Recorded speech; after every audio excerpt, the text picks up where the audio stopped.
If wala pod ko, there would be no event. Bakit sa first day pa lang, niingon ka sa kuan na sunduon ko nimo, butngan ko nimo security. Kay ikaw ba mismo nagpainit sa mga tao na gusto ko kulatahon? Wala lamang ka nagbuhat, ana. Tapos ang itubag lang nimo sa kuha, busy ka.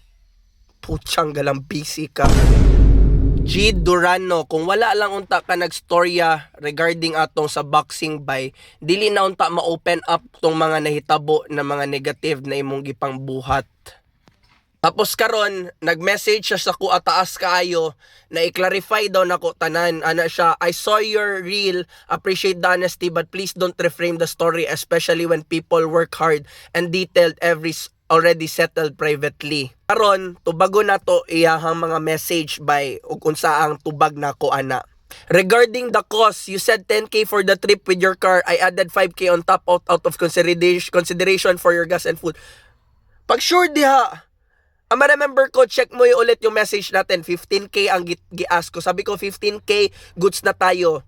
Ang sayop ko lang siguro sa atin is sabi ko, nadalhin ko sa sakyan ko because akala ko barato lang, akala ko 5k lang ang sasakyan papunta doon Cebu. Well, it's 15,000 pala, so 30,000 in total. So yung 15,000 mo, it's not enough, brother. So that's why I decided na mag-buy land by foot na lang kung mag-go there. Pero that's still not the reason yun yung sabi mo sa akin, akala ko magdala ka na sasakyan, kaya akala ko okay ka na. Kahit na brother, ano pasabot pag may sasakyan ako, sure na ako niyan, safety na ako niyan, secure na pala ang tao pag may sasakyan. Tapos siya sa message na ngayon, you then ask for the remaining balance while already in Dumaguete. Brother, tapos na ang event ng Dumaguete. And then, at no point did you disclose that you weren't bringing the car. Brother, before pa lang sa event ng fit battle natin, nagsabi na ako sa'yo na walang sasakyan. But that's still not the reason, brother, na hindi mo ako bayaran. I still honored everything without complaint kasi we already agreed and I wanted you to feel supported. Huh?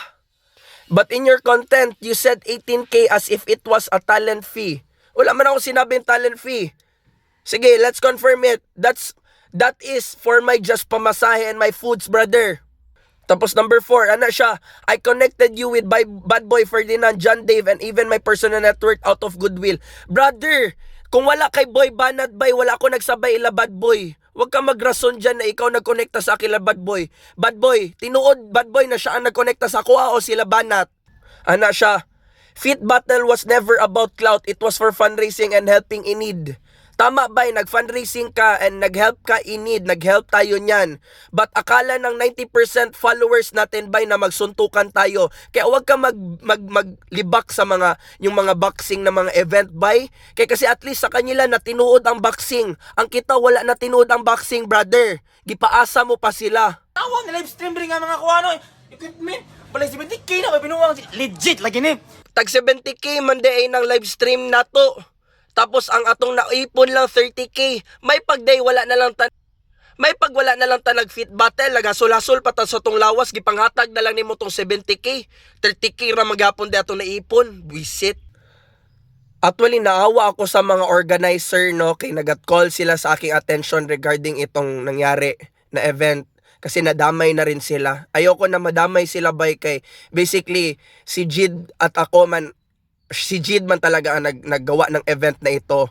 So, sorry sa mga naapektuhan but nakita nyo yung movement ni Jid, yung mga galawan niya hindi niya matanggap and judgmental siya. Hindi mo kailangan mag-judge ng ibang tao, brother. Bakit ka na pressure dyan? Gawa ka lang ng truth mo. Bless and love.